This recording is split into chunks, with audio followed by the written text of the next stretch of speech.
Hey, Rules Advisory Committee. I'm going to take a minute or two to run through the current draft of the Division 230195 stuff. And most all of these changes will kind of fall into one or more categories of either being a correction or an update or language choices that we hope is an improvement, some formatting stuff, and then our attempt to capture some things that we heard at the last RAC meeting and with the many meetings we've had up to and through the LCDC hearing the other day.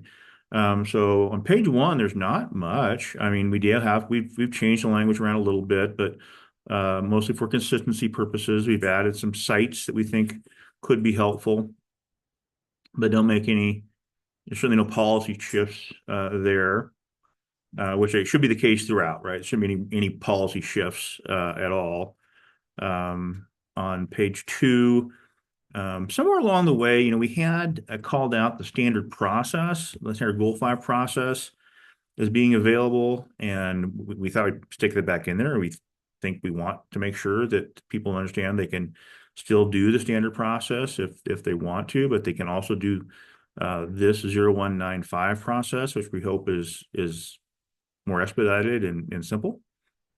And in page three here, we'll see a lot of red, and there is a lot of red. But what we tried to do here is, again, try to take some of the things we heard and articulate a little bit or provide an expression of what we're hoping to see these public meetings accomplish when a county is getting ready, to thinking about this, leaning into whether they want to uh, put a program together that this would precede actual hearings.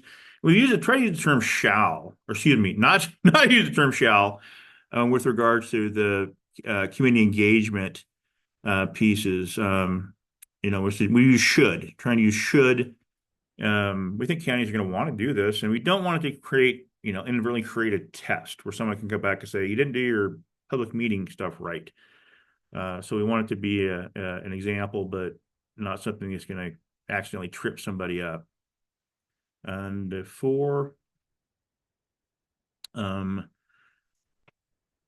again, this is really pretty consistent, we believe. There's some adjustments there, but the emphasis here is we want to make sure, obviously, we have the features that if you have these things, you are significant, right? Those areas are significant, but also to clearly identify that counties can think of other areas, identify other areas as being significant. Also, that counties, if they feel that some of these areas may not be right for them, that they don't have to identify them as being significant. So counties have the ability to add more land if they see fit, or reduce the amount of land if they see fit. The item D, this is new, and all we wanted to try to do here is to emphasize that counties aren't on the hook for mapping anything beyond the corridors and those potential lands in there. They don't have to do the full scale wildlife stuff, or the full scale archaeological stuff, or the full scale, agricultural stuff. That'll be handled in the process or in the context of an individual application. So again, we want to just emphasize that counties, don't have to do as much heavy lifting as they might have been inclined to think that they did. And so here we've talked about the herbaceous forage in regard to rangeland capability. We've used the term herbaceous biomass, excuse me, not forest, but biomass, because that's what we're looking at and kind of how you do that, how you go about figuring that out, and that's whether or not rangeland is necessary to mitigate. And in some cases it could be, in some cases it won't be, based on that threshold, which is a productivity index. Moving down to page 7, I think I am here. I'm not sure there's much here on page 7 or page 6. This is an example that we did, substitute the term site, which is kind of out of date since we chose the directions that we did, and replace that with photovoltaic solar energy facility. We want to have some consistency across the board, and that's one of the examples there. Regarding mitigation, for agricultural purposes, we did touch this language up a little bit. I know that Renewable Northwest had questioned what does no net loss mean, and we believe that should remain a discretionary item, for counties to decide if that's the approach, but also that might make a little more sense if it's about the local agricultural community versus the subject property itself. That might be a little bit more reasonable. We're hoping, and we have kind of pivoted and or we're now proposing, rather than use the mitigation calculator as a clear and objective safe harbor that Mark Hudson put together for us, we've tried to translate that into a document that kind of lays out the steps, has the same stuff, and gets to the same place. It's just a little bit different process. This language, which is needed, I think, is no longer necessary to be in the rule. Right? We put that in the document that describes how we go about calculating things. And this piece here, we've changed a little bit of language. This again is another example. We're using county instead of local government, and local government's not wrong, but local government could be a city, and that's not something that we would view as implementing this rule. And it's consistent. We try to use the same consistent term all the way through the rule. Talking about known to be present, which is a thing that I felt was interesting to the archaeological folks and important to them. And we have added this. This is new, right? That an inadvertent discovery plan would be required in all instances. And I know that that's probably beyond what might just be required now from a perspective of a SHPO permit. But we heard our archaeological partners emphasize that, so we thought we'd see what it looked like and what folks think about it. Here again is some little more language expressing kind of some hopes and expectations for community engagement. In this context, it would be around the community benefit stuff, and it's very similar to the language that we just talked about a little bit earlier.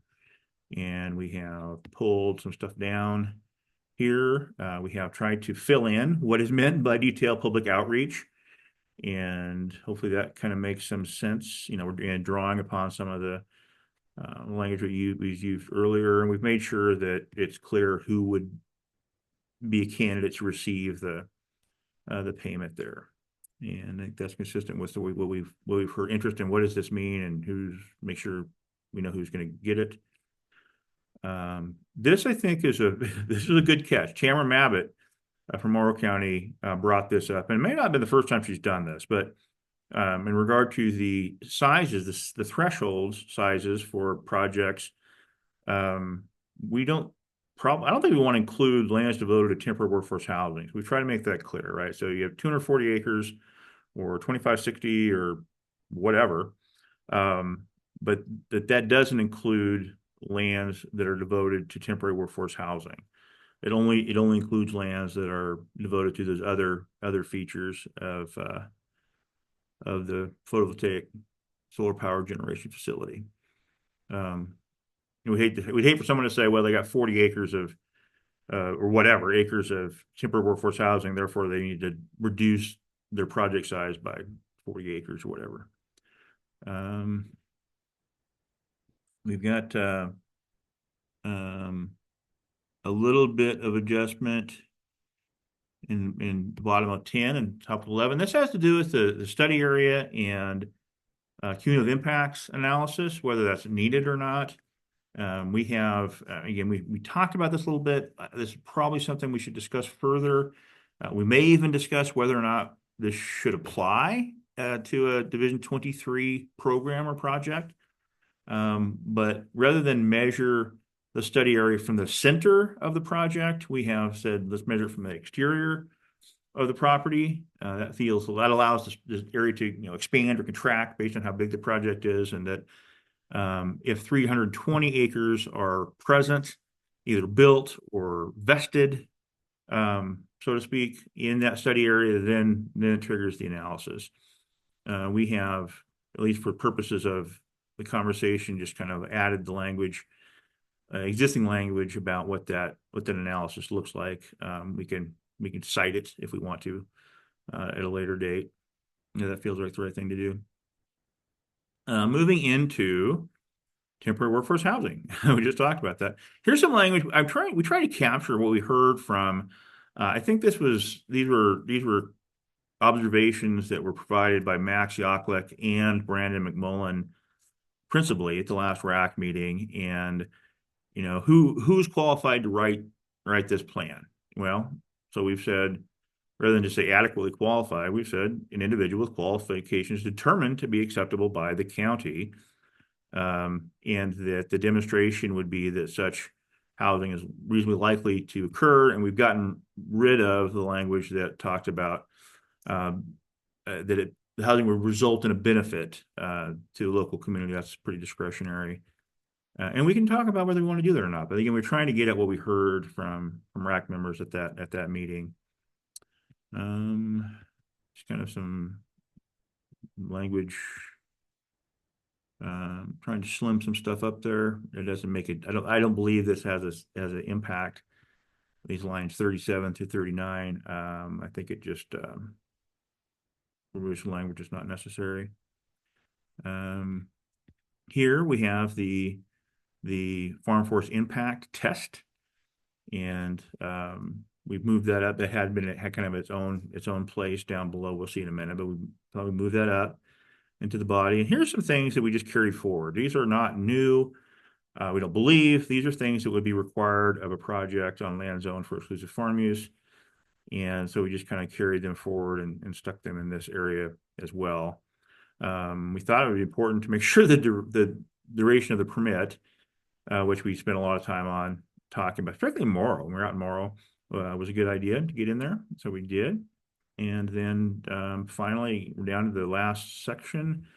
And we thought that in addition to doing that review in 2 years, plus or minus, that we might think about setting up a, kind of a standing interval for future reviews. And so it wouldn't be a one-off deal. We'll look in 2 years and then we're done. We'd look every 4 years or so.